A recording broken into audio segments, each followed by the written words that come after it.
Welcome into another Friday night edition of Sportsline. I'm Jeff Landers. Julia Cox will join us in just a few moments with some high school basketball out of the Gate City. And later in the show, we'll have our top plays of the week. But first, we begin in Rigby. The Trojans hosting Bonneville tonight. Both teams looking for win at number one after dropping their openers on Wednesday. First quarter tight ball game. Bees play a little give and go to Coleman Clayton.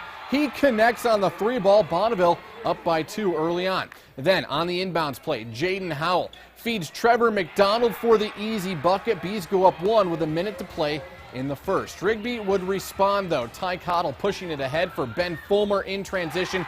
He uses the glass. Trojans go up by 6 after a 7-0 run. Then Rigby getting some defense. Braden Boyce taking a charge. We always got out of sprints at my high school for taking charges. I hope he doesn't have to run this week. Trojans took a 13-point lead in the fourth quarter. They hang on to win it by 1, 60-59, as they nearly let the Bees rally for the victory. For some more high school basketball, let's go to the Gate City. We bring in Julia Cox live in our Pocatello newsroom. Julia, welcome in. The Century Diamondbacks opened up year number 2 under head coach Lester Stewart with a win over Twin Falls earlier this week, and tonight they hosted another team from the Great Basin West. The Burley Bobcats come into Pocatello with a 2-0 record to start the season, so one team will leave with its first loss of the year. Fourth quarter, Century's down 29-51 at this point. Tucker Hugh gets the pass, dribbles, gets the screen, and hits the jumper at the top of the key for 2 points.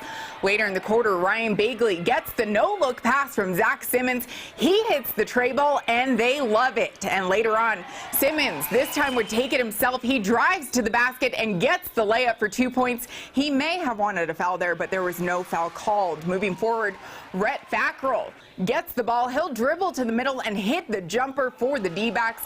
And later on, there will be an air ball, but Mac Hicks gets the offensive board, and he goes right back up with it for 2 points. However, the clock would wind down, and the D-backs would lose this one 59-36. Let's go to the 3A ranks. Defending state champion South Fremont opened up tonight in Marsh Valley. These two will play twice in 4 days. To the action, South Fremont with the ball.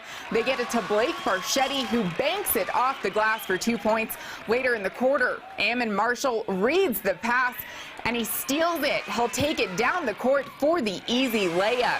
And later, Cody Goodworth gets the pass, and number 3 hits the 3, putting Marsh Valley up 5-4. And then Goodworth wants to spread the 3 love around. He bounce passes it to Marshall, and Marshall hits the tray ball. So many threes in this game. The Cougars also want in on the 3 action. Alec Pope hits the tray ball as well, and the Cougars would go on to win this one 55-48. Jeff, that'll do it for Southeast Idaho. Back to you in the studio. All right, thank you very much, Julia.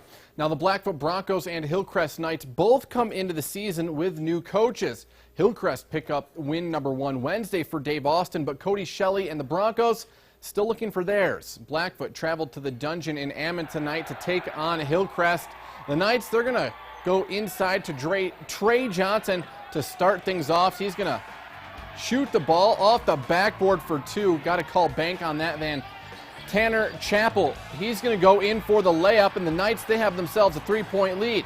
Now the Broncos, they're going to go to 6'7" junior Jared Green. He's going to get 2 points for the Broncos. Later, Keller Hyde, he's going to get inside for the layup as he lays it in. Blackfoot is going to try to sink the ball several times.